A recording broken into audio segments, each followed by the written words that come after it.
Ladies and gentlemen, boys and girls, children of all ages, this is Hopeful Chewbacca back at the Church of Chewbacca, and today we're going to give in-depth true reviews of the three first inning program bosses, Fernando Valenzuela, Mike Piazza, and Kenny Lofton. I'm going to give them an in-depth true review, rate them 1 through 5 chewies, as well as let you know which card I'm going to pick once I finally get the experience to pick one of the cards. Let's get into it.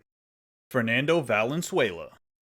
The lefty from the Los Angeles Dodgers, Valenzuela, had an amazing year in his rookie year, 1981. He's 93 overall. He throws a screwball, four-seam fastball, curveball, and circle change. 5'11", 180 pounds. Looking at his pitch velocity, he throws an 81 mile per hour screwball as his primary with a 92 mile per hour four-seam fastball, 77 curveball, 71 circle change. Then you're looking at the pitch control. He has 94 on the screwball for the control. Four-seam fastball is 84, curveball 74, circle change is 89. So very good control of his four pitches. Curveball is a little shaky, but 74 is pretty good.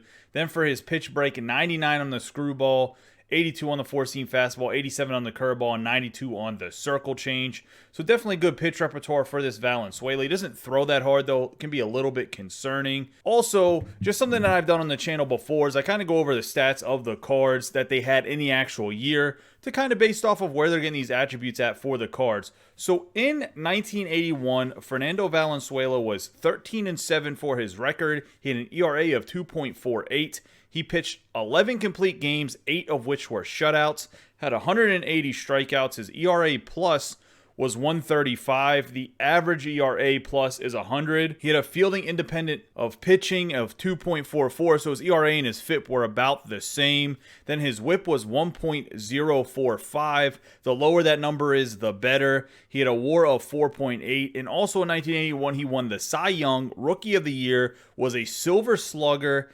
and went to the All-Star game. So had a phenomenal year in his rookie year, probably his best year of pitching. The following year, he had a little bit of a higher WAR, but I would say this was probably his best year pitching in Major League Baseball. Looking at his attributes, he's 108 stamina, 95 hits per 9, 102 K per 9, 68 base on balls per 9, 82 home run per 9, 99 pitching clutch, 85 control, 60 velocity, and 99 break. We've already mentioned he doesn't have the best velo. Let's see, because he didn't win the Silver Slugger, how his hitting attributes are. Not that great, obviously the typical pitcher hitting attributes, so not even going to bother going over those. For his hits per 9 at this point in the game, as well as good stamina and Ks per 9, I actually really like this card. Valenzuela is surprisingly hard to hit, even though he doesn't throw that hard, because he does have 4 different pitch speeds on 4 different pitches that all move differently. I'm going to give him at this point in the game 4.5 chewies. I think he's a very good pitcher, especially for a left-handed pitcher. So that's where I'm going to stick with him here is 4.5 chewies. I think if you can get used to his windup, he's a very, very good pitcher at this point in the game. And he's somebody that could be in your rotation, especially at the bottom of it for a while in the game. Right now, he's probably at the top end of your rotation, but he'll stay at the bottom for a while because of his unique pitching style. Mike Piazza. The Hall of Fame catcher Mike Piazza's, this card's when he's 2001 second half with the New York Mets, 91 overall, right-handed batting, right-handed throwing. He is a catcher, obviously. No secondary positions. Mike Piazza actually really never even transitioned to first base.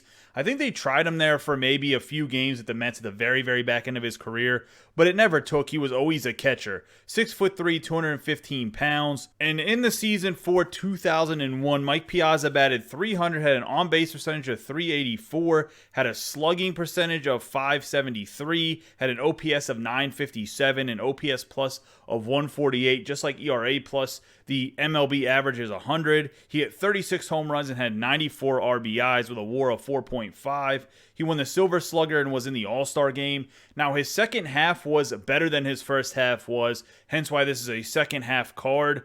He started out a little bit slow at the season if you look at it. I couldn't really break down exactly when this card would be second half. I didn't know if it was after the All-Star break or not, but not anywhere you could find his statistics in real life like that broken out, but you could see that he started kind of slow in the beginning of the year by just looking at some of the game logs that I could find online. As for his attributes, he has 89 contact versus righty, 97 contact versus lefty with 91 power versus righty, 101 power versus lefty, 81 vision, 89 discipline, 63 clutch. So great hitting attributes. Now he does have a relatively unique swing. I think he drives a lot of line drives, hits a lot of gaps, and The ball also turns into home runs. I don't think he hits too many ground balls. I really like what his launch angle is on most of his hits. Although I can see if you get a high pitch, you can roll over on it a little bit easy with his swing, just from what I've seen. However, I think he's a very good hitter. I like playing with the card personally. Looking at his fielding, he has 71 fielding, 73 arm strength, 73 arm accuracy, 63 reaction with 80 blocking and 37 speed, 2 stealing and 4 base run aggressiveness. He's a catcher. He's not going to be that fast. He's not the best catcher defensively. You're getting him because he absolutely crushes the ball as a catcher. So the catching it's average. It's nothing too great. It's nothing too bad. I do really like this Mike Piazza, though, at this point in the game. I think he will be a good catcher and a guy you could have behind the plate for a while until some of the higher end catchers come out for sure. I'm going to give him 4.5 chewies just like that Valenzuela, because right now, catcher wise, the only guys you can really compare him to is a Salvador Perez from the 42 series Team Affinities. He's better than Perez, and then you can compare him to the Adley Rutschman, who I think they're about equal. Rutschman is a switch hitter, but Piazza has better hitting attributes, and their fielding is roughly the same. I think Rutschman's a slightly better, but Piazza's hitting is better than Rutschman's. So this Piazza is a very good card, as mentioned. 4.5 chewies, I think, is a very fair rating for him. Kenny Lofton. So this is Kenny Lofton's stolen base club. Essentially joined the 500 stolen base club. He actually has 622 career steals, as you can see in his card. And this is what they call the milestone cards. He's 93 overall, plays center field, and he actually played half the season with the Chicago White Sox. This was just the team he was on whenever he broke the 500 steals. He's left-handed throwing, left-handed batting, plays center field, can play left field and right field as well. Most people know him as a Cleveland Indian because he was part of those great Cleveland Indian teams that were absolutely stacked with a bunch of Hall of Famers. For this season, being that it's a little bit later in his career at age 35, he batted .261, had an on-base percentage of .350, slugged .414, had an OPS of .763 and OPS plus of .103. Now, Kenny Lofton was never a power guy, so the OPS and all that stuff's not a big deal, as he was typically the leadoff hitter. A .350 OBP, or on-base percentage, is very good for a leadoff guy, in my opinion. He had 11 home runs, 51 RBIs. He stole 29 bases. He had 30 doubles, 9 triples, and had a WAR of 3.9. Once again, this was later in Kenny Lofton's career. In his prime, he was one of the best base stealers as well as one of the best defensive center fielders in the game. And this card does show that it's not just like his age 35 year. They wanted to make it a very unique card. So he has 98 contact versus righty, 90 contact versus lefty with 56 power versus righty, 49 power versus lefty. He has 100 vision, 87 discipline, 98 clutch. He can bunt, so he has 90 bunting, 95 drag bunt, and then 86 durability. Normally, I don't go over the bunting unless the guy can bunt, but Lofton is one of those guys that fortunately can, or unfortunately, we don't like the bunt cheese. He's going to be a guy that kind of slap hits, flops it over the infield. He does have some potential because he has a very good glitchy swing to crush into the gaps. As for his fielding, he has 93 fielding, 70 arm strength, 78 arm accuracy, 94 reaction with 98 speed, 99 stealing, and 99 base run aggressiveness. If I have never played with the Kenny Lofton before, you probably look at these attributes and you would be like, well, he's a 4 chewy card. I mean, he's fast, but he's not really as good as a Trent Grisham when it comes to power and stuff, who's in the 42 series. But he is fast, very good fielder. I think most people in this game have played with Kenny Lofton, and he has a superior swing. He has one of the best swings in the game, in my opinion. And because of that, I'm getting on 4.5 chewies. Attribute-wise, though, if you're just looking at raw attributes, probably more of a 4 chewy card, especially with the outfielders that are out. There are some speedsters out there already that you could get, such as that Abrams that came out already. He's another guy that's very fast. You're not just getting Kenny Lofton because he's fast, or even the Billy Hamilton, you could argue might be a little bit better than Kenny Lofton because they both are the same card, kind of, except Billy Hamilton's a switch hitter. However, the Kenny Lofton has an amazing swing. I'm going to go with 4.5 chewies, just kind of like that Billy Hamilton.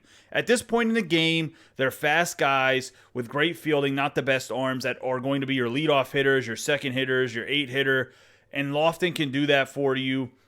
Now the question comes down after doing the 3 chewy reviews. They all had 4.5 chewies. All very good cards. I think I kind of explained why each card is good at what they do. Is now it comes down to who do you pick? They're pretty much all equal. I think it comes down to, do you want a starting pitcher or do you want a catcher? I really think Valenzuela or Piazza are the choices. Personally, I already bought Piazza, if I'm being 100% honest with you guys. So I would probably pick Piazza number 1 because catchers are hard to come by. Piazza is a very good catcher. He has a good swing. He hits for power. That's what you want out of your catcher. He's not the best defensively, but for a beginning of the game catcher, the fact they gave you one in the beginning that is pretty good, you got to take advantage of it. Then I pick Valenzuela and I pick Kenny Lofton last. The only reason Kenny Lofton is last is just because there's so many outfielders already. I'd rather you go out and get that 42 series Trent Grisham and then pick Valenzuela or Piazza. Or you could go out and get the Salvador Perez and Trent Grisham from the 42 series, and then just get Fernando Valenzuela. But I do think it's Piazza, then Valenzuela, and Kenny Lofton. I just think there's so many other fast outfielders that are options over the Kenny Lofton. If you're not spending coins in the marketplace to get one of these 3 guys, I would avoid Kenny Lofton because you're going to have enough outfielders as it is, even though I do think he's a very good card. Let me know what you guys think. Who are you guys picking, or who did you already pick? I'm sure some of you have already got to the required experience points that it takes to get this. Typically, when the second inning comes out, per se, is I will put this video out right away and right after the review of going over the second inning program so that you guys know kind of who to pick if you beat me there. With all this stuff coming out in the release of the game, I want to get some other information out there before I got these 3 cards out there. But I think this video is still helpful. Let me know what you guys think about these 3 cards and who you picked or who you're going to pick. As always, I appreciate all of your guys' support. Don't forget to subscribe, like, and share this video with any of your friends that play MLB The Show 21.